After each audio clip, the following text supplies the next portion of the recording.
برنامج بانوراما بالفرنسية مع إبراهيم خليل. بانوراما بالفرنسية برنامج أسبوعي ناطق باللغة الفرنسية، يتناول أبرز الأحداث السياسية والثقافية والخدمية في روجافا. يأتيكم من إذاعة فون اف ام في الأوقات التالية: الأحد الساعة 7 مساء، ويعاد يوم الاثنين في 2:30 ظهرا بتوقيت خامشتو. Panorama en français avec Ibrahim Khalil. Panorama en français, un programme francophone hebdomadaire. On y aborde les événements politiques, culturels et de services les plus importants à Rojava. Vous l'écoutez de Von FM le dimanche à 7h et répétez lundi à 2h30.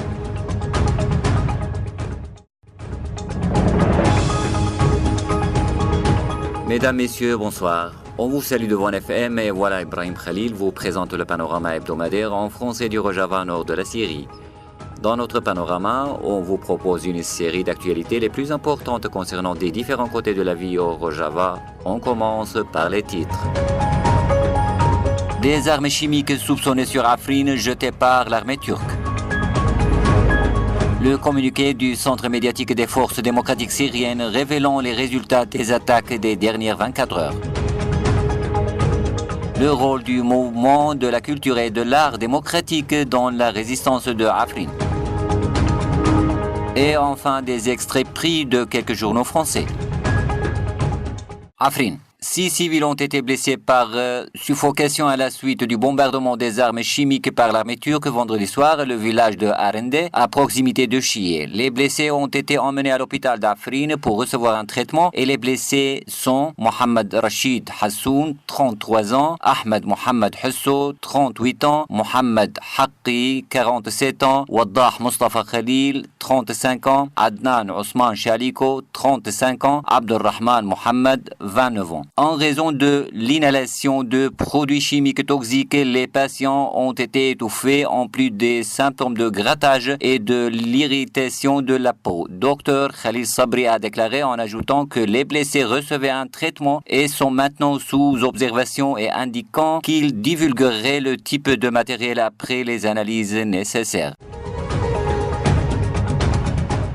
Le Centre médiatique des forces démocratiques syriennes a révélé dans un communiqué les résultats des attaques de l'armée turque contre la province d'Afrin et les opérations militaires au cours des dernières 24 heures. Le texte de la déclaration. Afrin, le village de Sterk affilié directement au centre-ville, a été la cible du bombardement d'armes lourdes par l'armée turque et ses alliés des terroristes Al-Nusra et Daesh, où les bombardements sans discernement se sont poursuivis à des heures depuis hier soir et ont continué jusque tard dans la nuit en causant de graves dommages aux maisons et la propriété du village, ainsi que des avions militaires turcs volant sur le centre-ville d'Afrin hier soir. La ville de Azaz a été la cible pour le bombardement des armes lourdes qui visait les villages de Djouré et Ster hier soir, où le bombardement a commencé à 15h30 et a duré pendant des heures et 4 obus sont tombés par intermittence dans le village Djouré et 3 dans le village Ster. Genderes. 4 véhicules militaires à l'armée turque et ses terroristes ont été repérés à proximité du village de Dewa par nos troupes qui les ont bombardés directement, où elles sont détruites à 15h30 hier, documentées en vidéo. Des photos parues du périmètre du village de l'armée turque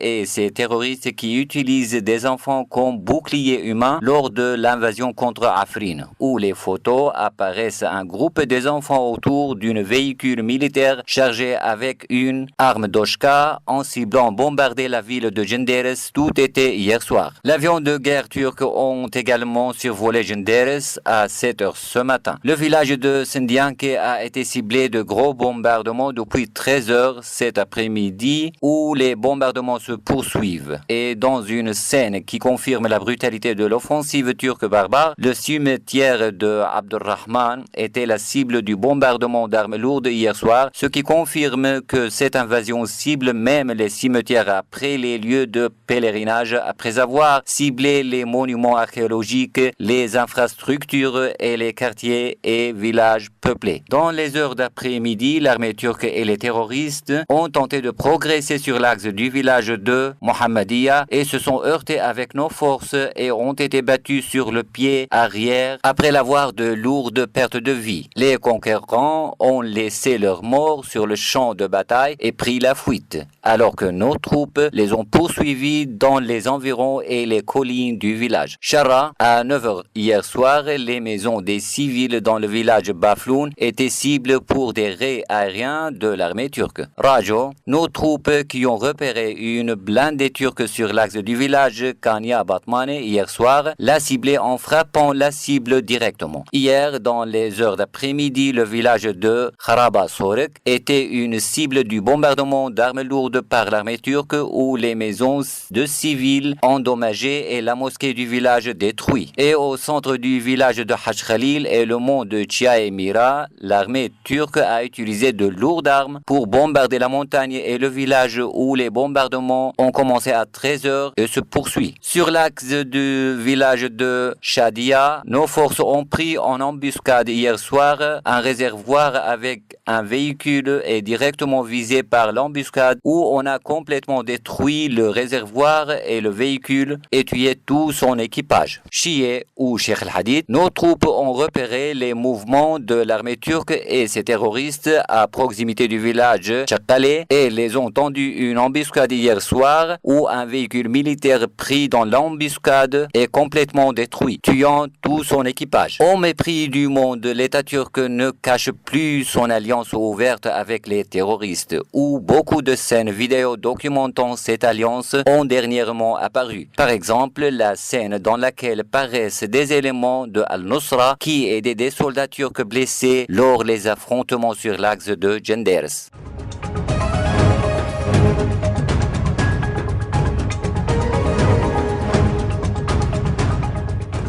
L'autre face de la résistance du temps, Afrin, le mouvement de la culture et de l'art démocratique joue un rôle dans la résistance du temps à travers l'organisation des activités à l'appui des combattants du Yapagé et Yapagé dans Afrin. Ces activités ont un grand écho à travers Afrin, étant un message qui montre l'esprit de fermeté et de fraternité parmi les peuples de la région. Le mouvement a déjà organisé un certain nombre d'événements artistiques à travers la création de la salle des activités artistiques.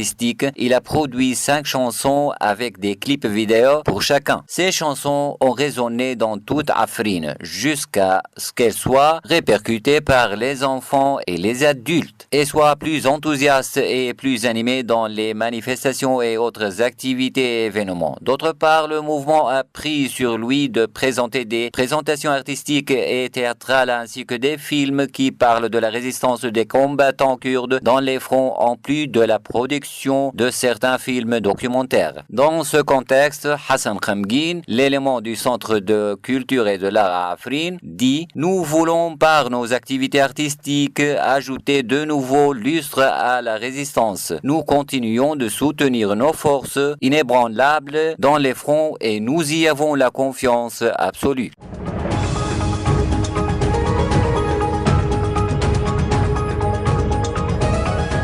Et on a enfin quelques extraits de la presse française. Le Figaro écrit sous-titre « Avesta Khabour tombée au champ d'honneur ». Cette jeune femme de 20 ans combattait aux côtés de troupes kurdes de Rojava, le Kurdistan syrien, après avoir participé à la libération de Raqqa, ancien fief de l'État islamique. Elle a été tuée par l'armée turque qui a lancé une offensive contre l'enclave d'Afrin. Elle s'appelait Avesta Khabour, elle avait 20 ans et vous ne la connaissez sans doute pas. Comme des milliers de jeunes femmes kurdes syriennes, Avesta s'était engagée corps et âme dans la lutte contre Daesh depuis 2 ans. Elle participait aux côtés des forces de la coalition à libérer ces territoires sous l'emprise de l'État islamique. Elle participa notamment à la libération de la capitale de l'organisation islamique Raqqa, dont la bataille dura près de l'1 an. Avesta Khabour, comme l'ensemble des combattantes et des combattants kurdes syriens, fut l'allié indéfectible cible de l'Occident et de la France. Et sous-titre La lente offensive anti-kurde d'Ankara, La Libération écrit: si le président turc promettait d'emblée une opération rapide sur le terrain, la progression des forces turco-syriennes reste lente. Selon les derniers chiffres communiqués, le 2 février, environ 115 km², soit 3% du canton d'Afrin, serait passé sous le contrôle de l'armée syrienne libre. Et le bilan militaire est déjà lourd. Selon l'Observatoire syrien des droits de l'homme, 22 soldats turcs et 123 combattants rebelles auraient été tués. Côté kurde, on dénombrerait 117 morts. Mais selon l'Observatoire syrien, 68 civils, dont 21 enfants, auraient perdu la vie lors des bombardements et des combats au sol. En 2 semaines d'opération, la Turquie et ses partenaires syriens ont aussi dû faire face à de multiples accusations. Victimes civiles, utilisation d'armes prohibées, destruction de sites archéologiques. Les forces kurdes ont en outre accusé les rebelles syriens d'avoir mutilé et exhibé corps d'une de leurs combattantes tuées à Afrin. Ankara nie en bloc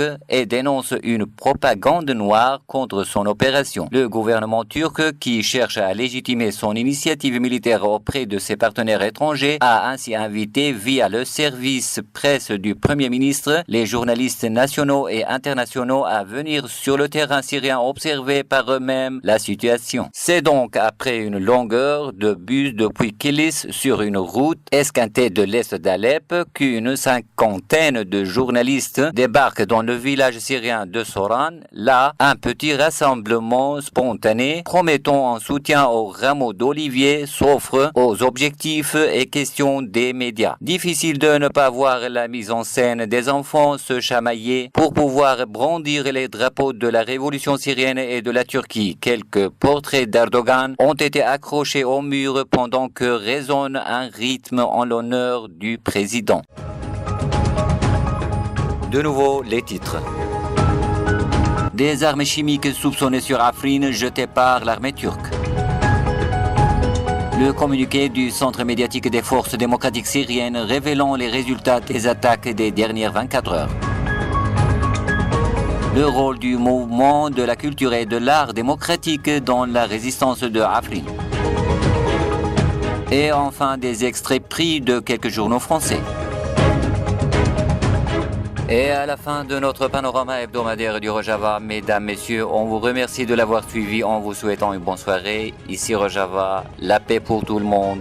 À bientôt.